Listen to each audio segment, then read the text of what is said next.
चलो नमस्कार, आदाब, सत श्री अकाल। Welcome back to my YouTube channel Abhilash classes. तो बॉयज एंड गर्ल्स, आज के वीडियो में हम लोग डिस्कस करने वाले हैं कंपैरेटिव इनकम स्टेटमेंट का न्यू फॉर्मेट के हिसाब से किस तरह से हम लोग क्या कर सकते हैं, कंपैरेटिव इनकम स्टेटमेंट को सॉल्व कर सकते हैं। इससे पहले वीडियो में हम कंपैरेटिव इनकम स्टेटमेंट का ओल्ड फॉर्मेट और ओल्ड फॉर्मेट के हिसाब से एक क्वेश्चन भी आप लोगों को करवाए थे। आप लोगों में से जिन्होंने वो वीडियो नहीं देखा है, डिस्क्रिप्शन पे लिंक है, आप लोग जाकर के चेक कर सकते हैं। आज के वीडियो में हम लोग डिस्कस करेंगे कंपैरेटिव इनकम स्टेटमेंट को किस तरह से न्यू फॉर्मेट के हिसाब से हम लोग सॉल्व कर सकते हैं और न्यू फॉर्मेट में क्या क्या कंटेंट आता है। तो आइए डायरेक्ट हम लोग क्या बात करते हैं, कंपैरेटिव इनकम स्टेटमेंट का न्यू फॉर्मेट के बारे में। तो न्यू फॉर्मेट में क्या क्या होगा, पहले रेवेन्यू फ्रॉम ऑपरेशन। तो रेवेन्यू फ्रॉम ऑपरेशन का मतलब क्या होता है, सेल्स। रेवेन्यू फ्रॉम ऑपरेशन का मतलब क्या हो गया, सेल्स। सेल्स से सेल्स रिटर्न माइनस करके जो वैल्यू आएगा उसको हम लोग क्या दिखाते हैं, रेवेन्यू फ्रॉम ऑपरेशन में दिखाते हैं। कौन सा वैल्यू दिखाया जाता है, सेल्स से सेल्स रिटर्न जो माइनस करके आता है उसी को हम लोग कहां दिखाते हैं, रेवेन्यू फ्रॉम ऑपरेशन में दिखाते हैं। दूसरा चीज क्या है, अदर इनकम। अदर इनकम में क्या क्या आ सकता है, डायरेक्ट अदर इनकम हेड भी बोल सकता है, या तो अदर इनकम में कमीशन रिसीव, डिस्काउंट रिसीव, या और भी कुछ टाइप का इनकम हम लोग को दिया जा सकता है जो किसमें आएगा, अदर इनकम में आता है। तो रेवेन्यू फ्रॉम ऑपरेशन और अदर इनकम को जोड़ के हम लोग को क्या मिलता है, टोटल इनकम मिलता है। किसको किसको जोड़ के, रेवेन्यू फ्रॉम ऑपरेशन और अदर इनकम को जोड़ के हम लोग को क्या मिलेगा, total income.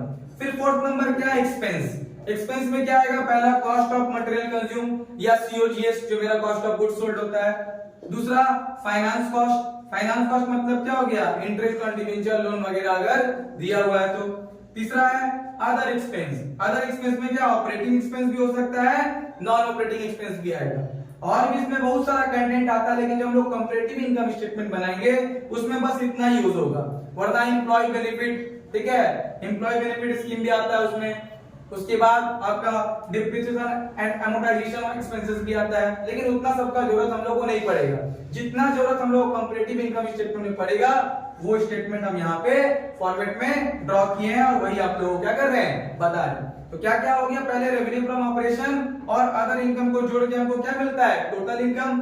Then cost of material consume आएगा एक्सपेंस में, जिसको सीओजीएस बोल सकते हैं। दूसरा फाइनेंस कॉस्ट, और तीसरा अदर एक्सपेंस। इसमें दो टाइप का एक्सपेंस हम लोग लिखेंगे, ऑपरेटिंग एक्सपेंस रहेगा तो ऑपरेटिंग, और नॉन ऑपरेटिंग रहेगा तो नॉन ऑपरेटिंग भी। फिर एक्सपेंस का टोटल किया जाएगा, तो फिर टोटल इनकम को टोटल एक्सपेंस अगर हम लोग माइनस करेंगे तो क्या मिलेगा हमको, प्रॉफिट बिफोर टैक्स। क्या मिलता है, प्रॉफिट बिफोर टैक्स। उसके बाद जो टैक्स क्वेश्चन में मेंशन रहेगा, परसेंटेज में भी मेंशन रह सकता है या फिर रुपया में भी दिया जा सकता है। जो भी रहेगा उसको टैक्स में लिखेंगे, और फिर प्रॉफिट बिफोर टैक्स से टैक्स को अगर हम लोग लेस करेंगे तो हम लोग को क्या मिल जाएगा, प्रॉफिट आफ्टर टैक्स।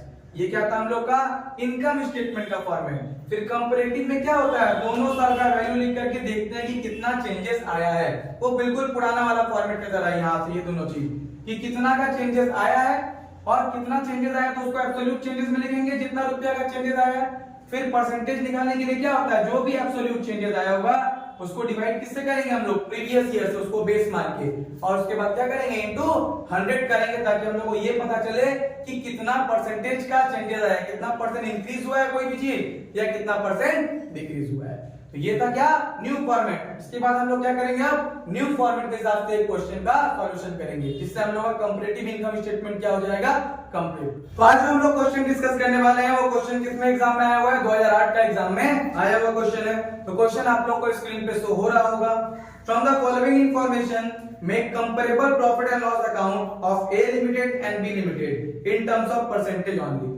तो इसमें क्या दिया हुआ है, दो एक ही कंपनी का 2 साल का मतलब हम लोगों को कंपेयर नहीं करना है। यहाँ पे दो अलग अलग कंपनी का इनकम स्टेटमेंट के बारे में इंफॉर्मेशन दिया हुआ है। हमको बताना है कि दोनों कंपनी का कंपैरिजन करके कौन सा कंपनी, मतलब कौन सा कंपनी का मतलब क्या है, कितना मतलब सेल इंक्रीज हुआ है, या फिर प्रॉफिट कौन सा कंपनी का क्या है, बेटर है। तो हम लोग को यहाँ पे क्या करना है, दो कंपनी के बीच क्या करके दिखाना है, कंपैरिजन करके दिखाना है। तो क्या क्या है, एक ए लिमिटेड कंपनी और एक बी लिमिटेड, जिसका अमाउंट लैक्स में दिया हुआ है। सेल्स है 15 और 80, यानी ए का कितना 15 लाख है और बी का कितना है 80 लाख।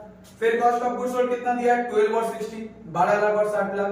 एडमिनिस्ट्रेटिव एक्सपेंसेस दिया हुआ है 0.7 और 5 यानी 70,000 और 5 लाख। सेलिंग एक्सपेंसेस कितना दिया हुआ है 0.8 और 7 यानी 80,000 और 7 लाख। और फाइनेंशियल चार्जेस दिया हुआ है कितना कितना 0.2 दिया हुआ है यानी 20,000 और 2 लाख। तो कुल मिलाकर के इतना इंफॉर्मेशन दिया है। इसी इंफॉर्मेशन को बेस करके क्या करना है हम लोग को कंपैरेटिव इनकम स्टेटमेंट प्रिपेयर करना है। और कौन सा हिसाब से हम लोग करेंगे प्रिपेयर यहाँ पे न्यू फॉर्मेट के हिसाब से। तो चलिए स्टार्ट करते हैं। तो सबसे पहले जो नया फॉर्मेट के हिसाब से हम क्या बोले यहाँ पे लिखाएगा revenue from operation, revenue from operation, जिसमें हम लोग क्या लिखते हैं सेल लिखते हैं। तो सेल कितना कितना दिया है, ए का दिया हुआ है 15 लाख और कंपनी बी का कितना दिया हुआ है 80 लाख। पहले फॉर्मेट लिख लेते हैं फिर चेंजेस का हिसाब का बात करेंगे। फिर नंबर 2 क्या होता है अदर इनकम। नंबर 2 में हम लोग क्या लिखते हैं अदर इनकम। तो अदर इनकम के बारे में यहाँ पे कोई इंफॉर्मेशन नहीं है तो क्या हो जाएगा डैश। उसके बाद हम लोग का क्या निकल जाएगा टोटल इनकम। उसके बाद क्या हो जाएगा टोटल इनकम। तो कैसे होता है फर्स्ट और सेकंड यानी रेवेन्यू फ्रॉम ऑपरेशन और अदर इनकम को जोड़ के आता है। तो यहाँ तो अदर इनकम कुछ था नहीं इसलिए 15 लाख ही मेरा टोटल इनकम है और इस केस में 80 लाख ही मेरा क्या है टोटल इनकम। फिर फोर्थ नंबर हम लोग हेडिंग देंगे एक्सपेंसेस। एक्सपेंसेस में सबसे पहले क्या बोले थे कॉस्ट ऑफ मटेरियल कंज्यूम, जो कॉस्ट ऑफ गुड्स सोल्ड है जो यहाँ पे दिया हुआ है कॉस्ट ऑफ गुड्स सोल्ड कितना कितना दिया हुआ है 12 लाख और 60 लाख। यहाँ पे हो गया 12 लाख और यहाँ पे हो गया 60 लाख। उसके बाद क्या है कॉस्ट ऑफ गुड्स सोल्ड के बाद हम लोग हेडिंग देंगे फाइनेंस कॉस्ट। तो फाइनेंस कॉस्ट भी यहाँ पे लिखा हुआ है फाइनेंशियल चार्जेस करके 20,000 और उसका कितना है 2 लाख। फिर सी नंबर हेडिंग देंगे अदर एक्सपेंस, इसमें बोले थे 2 भाग में डिवाइडेड रहेगा ऑपरेटिंग एक्सपेंस और नॉन ऑपरेटिंग। यहाँ पे एडमिनिस्ट्रेटिव एक्सपेंस और सेलिंग एक्सपेंस दोनों ही क्या है ऑपरेटिंग एक्सपेंस का ही अंतर्गत आएगा। तो पहले हेडिंग दे देते हैं ऑपरेटिंग एक्सपेंस, इसमें क्या क्या आएगा एडमिनिस्ट्रेटिव एक्सपेंस जो कितना कितना दिया हुआ है 0.7 यानी 70,000 और 5 है यानी 5 लाख। उसके बाद क्या एडमिनिस्ट्रेटिव एक्सपेंसेस के बाद सेलिंग एक्सपेंसेस। सेलिंग एक्सपेंस कितना हम लोग का दिया हुआ है 0.8 यानी 80,000 और 7 लाख रुपए। बस इसके अलावा और कोई इंफॉर्मेशन नहीं। तो हम लोग क्या करेंगे पहले एक्सपेंस का टोटल करेंगे, टोटल एक्सपेंसेस। टोटल एक्सपेंस करके जो भी आएगा माइनस भी आ जाएगा, माइनस करके हम लोग क्या आ जाता है प्रॉफिट बिफोर टैक्स। और उसके बाद फिर टैक्स लेस करते हैं तो आफ्टर टैक्स आता है। यहाँ पे टैक्स का कुछ परसेंटेज भी नहीं दिया है और ना ही अमाउंट दिया है, इसलिए हम लोग का यहीं पे क्या हो जाएगा ये फॉर्मेट क्लोज हो जाएगा। तो सबसे पहले आप सिर्फ कैलकुलेशन करना बाकी है, फॉर्मेट के अकॉर्डिंग क्या कर दिया सब कुछ पुट कर दिया गया है। फिर अभी हम लोग को प्रॉफिट निकालना है, उसके बाद एब्सोल्यूट चेंजेस कितना हुआ और परसेंटेज चेंजेस कितना हुआ है उसका हम लोग कैलकुलेशन करेंगे। सबसे पहले हम लोग एक्सपेंस को जोड़ते हैं, कितना है 12 लाख 20,000 70,000 और 80,000। तो कितना एक्सपेंस हो गया 13,70,000 13,70,000।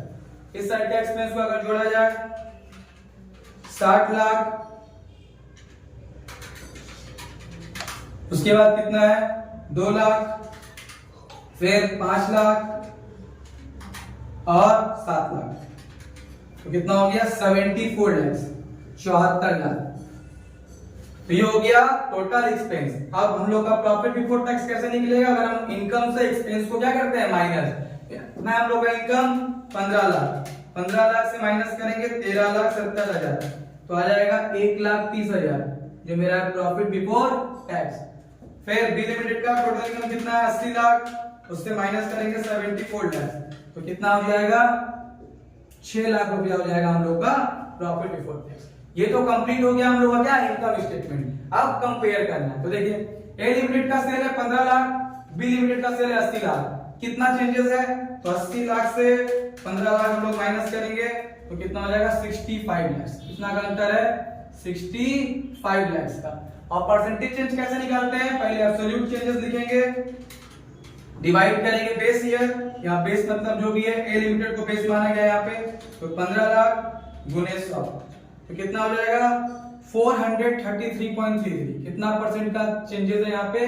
433.33 परसेंटेज का चेंजेस है। कितना? 433.33 परसेंटेज का चेंजेस, यानी बी लिमिटेड का सेल ए लिमिटेड का सेल से कितना ज्यादा है? 433.33। अदर इनकम कुछ था नहीं इसलिए वहां पे क्या कर दिए डैश, और टोटल इनकम सेम अमाउंट है इसलिए कितना आएगा? उतना ही वैल्यू आएगा। यहाँ पे 65 लाख, यहाँ पे 433.33%। अब आते हैं एक्सपेंस में। Cost of goods sold 12 lakh है, यहाँ पे 60 लाख है। कितना का चेंजेस है? 48 लाख का चेंजेस है। तो 48 lakh divide by 12 lakh into 100 तो कितना का हो रहा है? 400% का चेंजेस आया है। कितना परसेंट का चेंजेस है? 400। फिर फाइनेंस कॉस्ट में यहाँ 20,000 है, यहाँ पे 2 लाख है, तो कितना का चेंजेस है? 1,80,000। तो कितना होगा? 1,80,000 डिवाइड बाय 20,000 इनटू 100 तो 900% का चेंजेस है। कितना परसेंट का? 900। फिर ये तो हेडिंग है, यहाँ से एडमिनिस्ट्रेटिव एक्सपेंसेस 70,000 से 5 लाख हो गया, यानी कितना का चेंजेस हुआ? 4,30,000 का। तो 4,30,000 डिवाइड बाय 70,000 गुने 100 कितना है? 614.28।